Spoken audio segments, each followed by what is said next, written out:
সেই 30শে অগাস্ট 1989 ইংরাজি কি কারণ ছিল এইভাবে অজিত রায় চৌধুরীর মতো একজন আদর্শ শিক্ষক, গণতান্ত্রিক আন্দোলনের একজন একনিষ্ঠ কর্মী, তাকে হত্যা করা? সেই সময়তেও শুধু আমাদের রাজ্যে না, সারা দেশে এখন একটা শক্তি দেশের সমস্ত যে গণতান্ত্রিক শক্তিকে, গণতন্ত্রের কণ্ঠস্বরকে জব্দ করে আমাদের দেশের সংবিধানকে সংকুচিত করে এই দেশের কোটি কোটি মানুষের অধিকারকে হরণ করার চেষ্টা করেছে।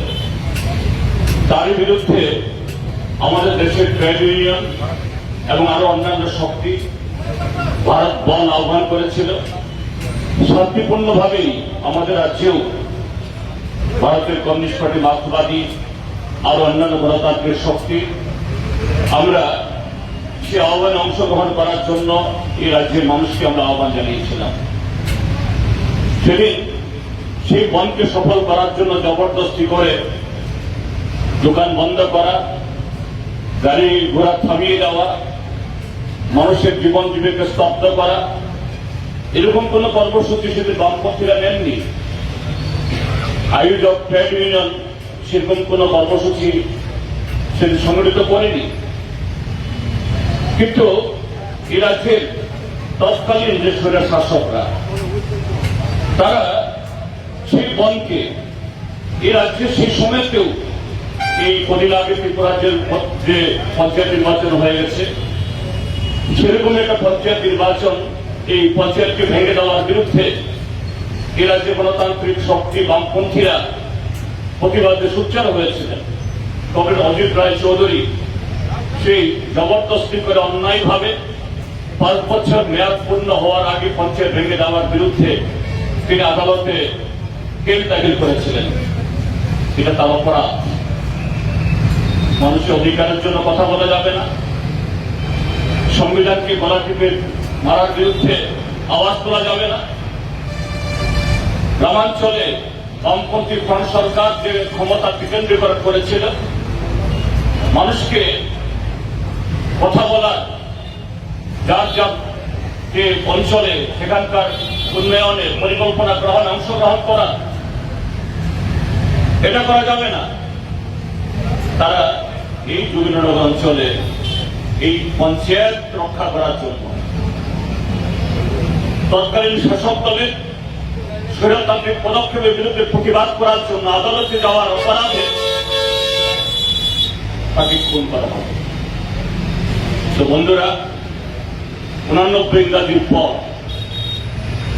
আজকে আরো প্রায় 30-35 বছর পার হয়েছে।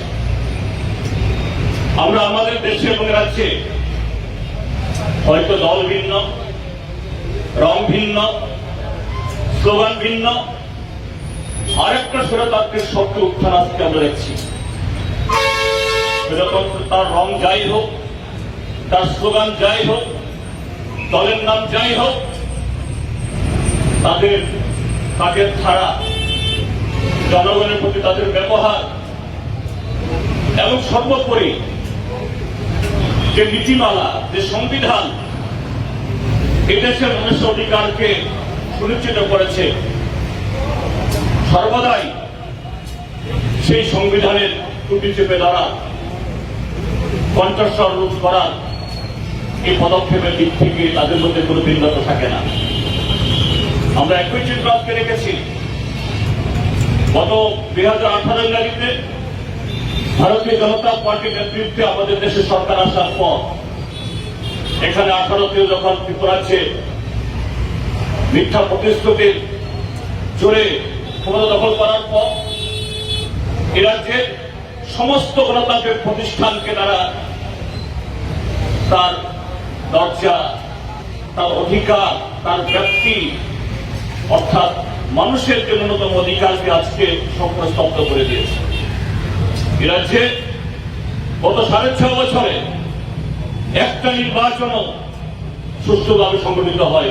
প্রতিটা নির্বাচন বেশি শক্তি আর অন্যদিক থেকে প্রশাসনিক যন্ত্রকে সম্পূর্ণ অচল করে দিয়ে কিভাবে গণতন্ত্রের মৃত্যু ঘন্টা বাজানো যায় তার রেকর্ড স্থাপন করেছে, শুধু সারা দেশের মধ্যে না, সম্ভবত সারা পৃথিবীতে এই জাতীয় ঘটনা যেখানে হয় তার মধ্যে অন্যতম উদাহরণ ত্রিপুরা। এবং সর্বশেষ যে পঞ্চায়েতের অধিকার, গ্রামীণ জনগণের অধিকার রক্ষা করার জন্য অজিত রায় চৌধুরী জীবন দিয়েছেন, সেই পঞ্চায়েত তার অধিকার হরণের যে নমুনা ত্রিপুরাবাসী রেখেছে। 70% আসন জবরদস্তি করে গায়ের জোরে দখল করেছে, বাকি 30% আসনেও স্বাভাবিক ভোট হয়নি। তারপরও গ্রামীণ জনগণ, বিরোধী দলের প্রার্থীরা শুধু না, বিরোধী দলের সমর্থকরা শুধু না, আমরা দেখেছি এই গত পঞ্চায়েত ভোটে গত 8 তারিখে যে ভোট হয়ে গেল, গ্রামীণ মানুষ হয়তো কিছুদিন আগেও তারা বিজেপির মিটিংয়ে হেঁটেছেন বা হাঁটতে বাধ্য করানো হয়েছে, সেই গ্রামের মানুষও বিজেপি প্রার্থী যারা দুর্নীতিতে আপাদমস্তক যারা ডুবে আছে তাদেরকে এই পঞ্চায়েতে আবার কোনো দল করতে দেওয়া যাবে না। সেখানে লাগামহীন নির্বাচনী সন্ত্রাস করেছে, প্রশাসনকে জবরদখল করে রেখেছে। 12 তারিখ ভোট গণনা হলো, পঞ্চায়েতে কটা ভোট, একটা ওয়ার্ডে কটা ভোট, আধা ঘন্টা 40-45 মিনিটের মধ্যে একটা ওয়ার্ডের গণনা শেষ হয়ে যায় এবং সকাল থেকে বা দুপুরে যে সমস্ত আসনে ভোট গণনা হয়েছিল প্রায় সর্বত্র বিজেপি ভরাডুবি। এটা ধর্মনগরে হোক বা পানিসাগরে বা কুমারঘাটে আর অন্যান্য জায়গাতে অল্প কয়েকটা আসন কিন্তু ভোট হচ্ছিল, কিন্তু মহাকালম থেকে ওই কুচবাউ ভবন থেকে নির্দেশিকা জারি করে ডিএমদের ভিডিওদের সেই আসন যেগুলোর ভোট গণনা শেষ হয়েছে তার ভোট ঘোষণা আর হয় না। রাত 11টা-12টা অব্দি ফলাফল ঘোষণা আটকে রেখে দিল, আর রাত 12টার পর সমস্ত পুলিশ গুলাকে সরিয়ে নিয়ে গিয়ে অবৈধভাবে অন্যায়ভাবে বর্তমান সরকারের মন্ত্রী, বিধায়ক, মন্ডলের নেতা তাদের নেতৃত্বে কাতারে কাতারে এই গণনা কেন্দ্রে ঢুকে বিরোধী দলের যারা এজেন্ট তাদেরকে বের করে দিয়ে সেই সমস্ত আসন যেখানে ভোট গণনা হয়েছে, যেখানে বিজেপি হেরেছে বা হারছিল, সেখানে 2টা, 3টা, 4টা করে এক একটা ব্যালটে বিরোধীরা যারা পেয়েছে ছাপ্পা দিয়ে এই আসনকে দখল করে দিল। এইভাবেই যে বাকি 30% যে আসনে ভোট হয়েছে তার দখল করেছে। কিন্তু বন্ধুরা, পাপ এটা আড়ালে থাকে না, এটাকে লুকিয়ে রাখা যায় না। সেই পাপের যে পরিণতি আমরা কি দেখছি আজকে 30 তারিখ, 12 তারিখে ভোট গণনা হয়েছে। সাধারণত 1 সপ্তাহ এবং খুব বেশি হলে পরে 10 দিনের মধ্যে জেলা পরিষদ, পঞ্চায়েত সমিতি, গ্রাম পঞ্চায়েত গঠিত হয়ে যায়। অর্থাৎ জেলা পরিষদের সভাধিপতি, পঞ্চায়েত সমিতির চেয়ারম্যান, ভাইস চেয়ারম্যান, গ্রাম পঞ্চায়েতের প্রধান, উপপ্রধান, তাদের শপথ গ্রহণ অনুষ্ঠান হয়ে যায়।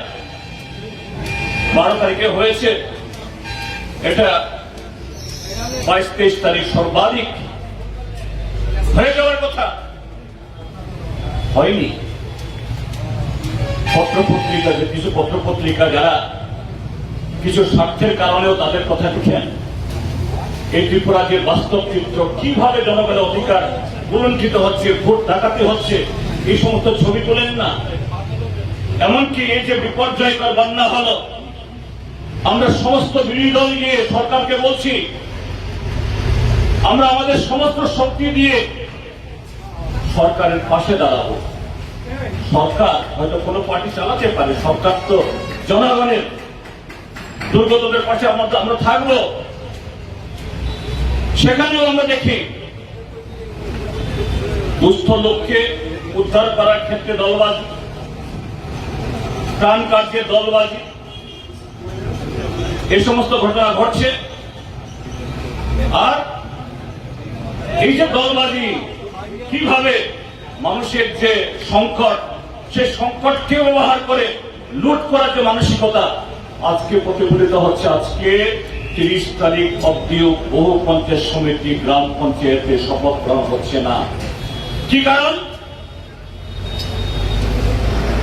ভোট হয়নি বা ছাপ্পা ভোট দিয়ে জিতেছে। এসব এলাকাতে ভারতীয় জনতা পার্টি তাদের নাম ঘোষণা করেছে, প্রধান হবে, উপপ্রধান হবে, চেয়ারম্যান হবে, ভাইস চেয়ারম্যান হবে, জনগণ মেনে নিচ্ছে না। রাস্তা রোকো হচ্ছে, রক্তাক্ত হচ্ছে রাজপথ। জনগণ বিধায়কদের নাম তুলে গালাগাল দিচ্ছে, বলছে গরু চোর, চিনি চোর, গণতন্ত্র হরণকারী, নারী নির্যাতনকারী, আমরা তাদের মানব না। স্বৈরতন্ত্র কায়েম হলে, গণতন্ত্র না থাকলে কি হয়, এটা মাত্র শুরু, এটা মাত্র শুরু। হয়তো পুলিশ পল্টন দিয়ে গায়ের জোরে সেই চেয়ারম্যানরা, সেই ব্যক্তিরা গ্রাম পঞ্চায়েতের আসন দখল করবে। কি হবে? স্বৈরতন্ত্র কায়েম হলে, গণতন্ত্র না থাকলে কি হয়, এটা মাত্র শুরু, এটা মাত্র শুরু। হয়তো পুলিশ পল্টন দিয়ে গায়ের জোরে সেই চেয়ারম্যানরা, সেই ব্যক্তিরা গ্রাম পঞ্চায়েতের আসন দখল করবে। কি হবে? আমার কথা যারা শুনছেন, আপনারা দরকার হলে পরে রেকর্ড করে রাখুন, লিখে রাখুন। দেখবেন যারা প্রধান হয়েছেন, চেয়ারম্যান হয়েছেন, আজকে তাদের সম্পদ কি, একটা বছর বাদে কিন্তু পুরা চেহারা কি, ঘরের চেহারা কি, এদের বৈভব কি দেখবেন। কারণ এরা জনগণের দ্বারা নির্বাচিত না, জনগণের দ্বারা পছন্দের প্রার্থী তারা না, এমনকি তাদের দলের যাদের সাধারণ সমর্থক তাদেরও না। তার মানে হলো এরা যে অস্থিতিকর পরিস্থিতি, গণতান্ত্রিক পরিবেশকে আরো দুর্বল করে, রক্তাক্ত করে, মানুষের কথা বলার অধিকার ছিনিয়ে নিয়ে গিয়ে আগামী 5 বছর এই জনবর্জিত লোকগুলো যারা আজকে ক্ষমতা দখল করবেন, তারা জনগণের সম্পদ লুট করবেন। কাজী বন্ধুরা, আমরা অজিত রায় চৌধুরীর স্মরণে আজকে এই দিবস উদযাপন করছি। সেই রক্তমাংসে অজিত রায় চৌধুরীকে ফিরে আসবেন আমরা জানি, কিন্তু যে গণতান্ত্রিক অধিকার রক্ষার জন্য তিনি জীবন দিয়েছেন, সে গণতন্ত্র আজকে আবার আক্রান্ত, রক্তাক্ত, আরো বেশি করে।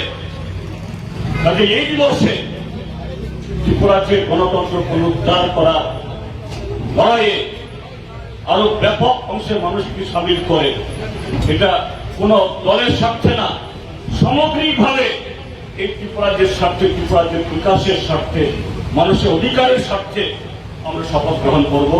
এই কথাগুলো বলে যারা আজকে এই অনুষ্ঠানে অংশগ্রহণ করছেন, বা নানাভাবে যারা সহযোগিতা করছেন, রক্তদান শিবিরে যারা রক্তদান করবেন, মহৎ কাজে অংশগ্রহণ করবেন, তাদের সকলকে অভিনন্দন জানিয়ে আবারও কমরেড অজিত রায় চৌধুরীর স্মৃতির প্রতি আন্তরিক গভীর শ্রদ্ধা জ্ঞাপন করে আমার বক্তব্য শেষ করছি।